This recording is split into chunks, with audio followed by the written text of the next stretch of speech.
So in this video, I'm going to talk to you about how to keep your jack-o'-lantern in good condition so that you can roast it and turn it into food after Halloween. So you can carve your pumpkin several days in advance. That is fine. If you do so, it's important to keep it in the refrigerator until Halloween, until you're able to pull it out and display it. And then you want to put it in the refrigerator again as soon as Halloween is over. So key thing is keep it in the refrigerator. These guys can last for a good week in the refrigerator. Second thing, on Halloween, it's really fun to put a light in the jack-o'-lantern, of course, and let its face glow. If possible, if you can use a battery-operated candle, that will give you better results in terms of food because you won't get all the smoke inside on the flesh. So, battery-operated candle is great.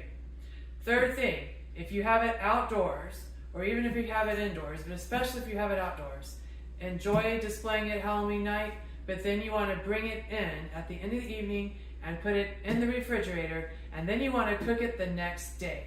Because being outside gets it exposed to more stuff that can make bacteria and mold grow inside the pumpkin. And that's what you want to avoid if you're going to be cooking it. So the refrigerator is your friend. Keep him in the fridge. Cook him the day after Halloween, especially if he's been outside and especially if he's cooked if he's been cut open for a week.